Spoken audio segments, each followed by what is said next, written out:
Subscribe now and press the bell icon. Never miss an update.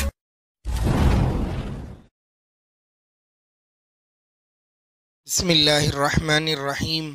अस्सलामु अलैकुम वरहमतुल्लाहि वबरकातुह। मुहतरम नाज़रीन इकराम, क़ुरबानी के औक़ात को बयान किया जाएगा। हर इबादत का एक वक्त होता है। नमाज है तो फजर की नमाज का वक्त है, ज़ोहर की नमाज का अलग वक्त है, इसी तरह हर नमाज का वक्त है। और हज है तो उसके भी मखसूस अय्याम और मखसूस औक़ात मुक़र्रर हैं। इसी तरह ज़कात है तो ज़कात के ऊपर भी एक साल के बाद एक साल का गुज़रना शर्त है, फिर उसका भी वक्त मुक़र्रर है कि वो एक साल के बाद दी जाए। तो इसी तरह क़ुरबानी का भी वक्त है। इनमें से बाज़ औक़ात तो ऐसे हैं कि जिनमें क़ुरबानी दुरुस्त ही नहीं, और बाज़ औक़ात ऐसे हैं जिनमें क़ुरबानी हो जाती है, लेकिन बाज़ औक़ात ऐसे भी हैं कि जिनमें क़ुरबानी करना अफजल है, यानी फजीलत वाले औक़ात भी हैं।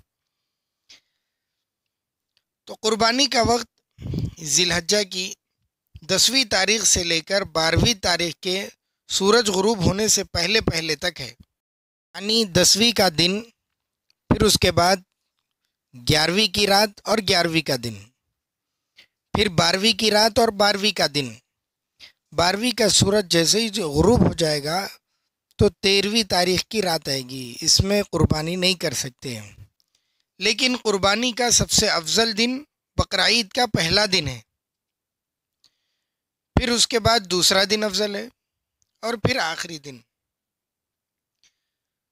कुछ लोगों का ख्याल है कि क़ुरबानी के 3 दिन शरीयत से साबित नहीं, हालांकि उनकी ये बात बिल्कुल गलत है, सही नहीं है। मुअत्ता इमाम मालिक में सराहत है कि आप अलैहिस्सलाम ने इशारतन और हज़रत उमर, हज़रत इब्ने उमर, हज़रत अनस, हज़रत इब्ने अब्बास, हज़रत अली रज़ी अल्लाहु अन्हु मजमईन से सराहतन क़ुरबानी के 3 दिन के होने का सबूत है, और बुखारी में भी है कि अल अज़हा यौमानी बाद यौमिल अज़हा, कि ईदुल अज़हा के दिन के बाद और 2 दिन ईद हो, और 2 दिन क़ुरबानी के हो सकते हैं।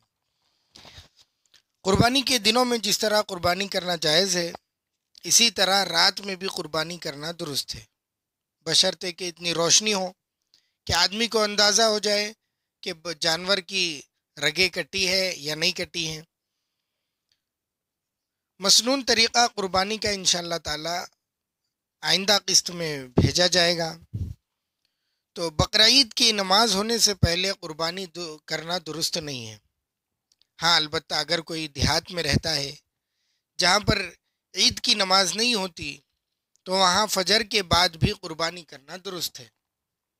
लेकिन अगर शहर में रहता है जहाँ पर ईद की नमाज पढ़ी जाती है, तो ऐसे आदमी के लिए जायज़ नहीं है कि वो ईद की नमाज से पहले क़ुरबानी करे। हाँ, शहर में मुख्तलिफ़ जगहों पर मुख्तलिफ़ औक़ात में ईद की नमाज पढ़ी जाती है। किसी एक जगह भी नमाज हो जाए तो उसके बाद क़ुरबानी करना दुरुस्त है।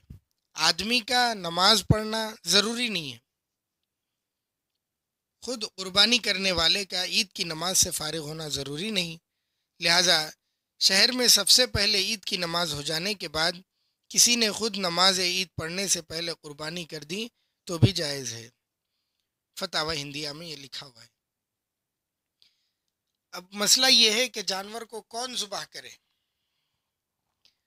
तो बेहतर है कि जिसकी तरफ से क़ुरबानी दी जा रही है वो ख़ुद ज़ुबाह करे, अल्लाहुम्मा मिनका वलका कहकर कि ए अल्लाह तेरी ही जानिब से और ए अल्लाह तेरे ही जनाब में पेश कर रहा हूँ। तो अगर हिम्मत नहीं है, ख़वातीन भी ज़ुबाह कर सकती हैं। अगर कोई ज़ुबाह नहीं कर सकता है या फिर औरतें हैं जो हिम्मत नहीं रख सकती, तो कम अज़ कम उनका जानवर के पास हाजिर रहना ज़रूरी है। کہ حضور اقدس صلی اللہ علیہ وسلم نے حضرت فاطمہ رضی اللہ عنہ سے کہا کہ تم وہاں پر حاضر ہو، نیز خود ذبح کرنے میں یا دوسرے درجے میں اپنی موجودگی میں کسی سے ذبح کرانے میں اور بہتا ہوا خون اپنی آنکھوں سے دیکھنے میں جو شوق اور خلوص اور اللہ کے ساتھ تعلق اور مقاصد قربانی کی تکمیل ہو سکتی ہے، کہیں دور بیٹھنے میں یا دوسروں سے کرانے میں وہ محسوس نہیں ہو سکتی کہ یہ خون میں اللہ کے لیے بہا رہا ہوں۔ عورتیں اس بات کا خیال رکھیں کہ جب بھی حاضر ہوں تو پردے کا پورا اہتمام کریں، پورے پردے میں رہ کر اس کو دیکھیں۔ پورا بکرا کٹنے تک سامنے رہنا ضروری نہیں ہے۔ حدیث میں آتا ہے کہ بلا شبہ اللہ تعالیٰ نے ہر کام میں خوش اسلوبی اور سلیقہ مندی کو فرض کیا ہے، اس لیے جب تم کسی شخص کو قصاص میں قتل کرو تب بھی خوش اسلوبی سے اس کو قتل کرو، اور جب تم کوئی جانور ذبح کرو تو خوش اسلوبی سے اس کو ذبح کرو۔ اس کا عمدہ طریقہ یہ ہے کہ اپنی چھری کو پہلے سے تیز کر لو اور اس طرح جانور کو موت کی تکلیف سے جلدی سے چھٹکارا دے دو۔ اس لیے اس کی چھری بھی جس سے ذبح کر رہے ہیں اس کو تیز کر لینا بھی ضروری ہے۔ اللہ تعالیٰ صحیح طور پہ عمل کرنے کی توفیق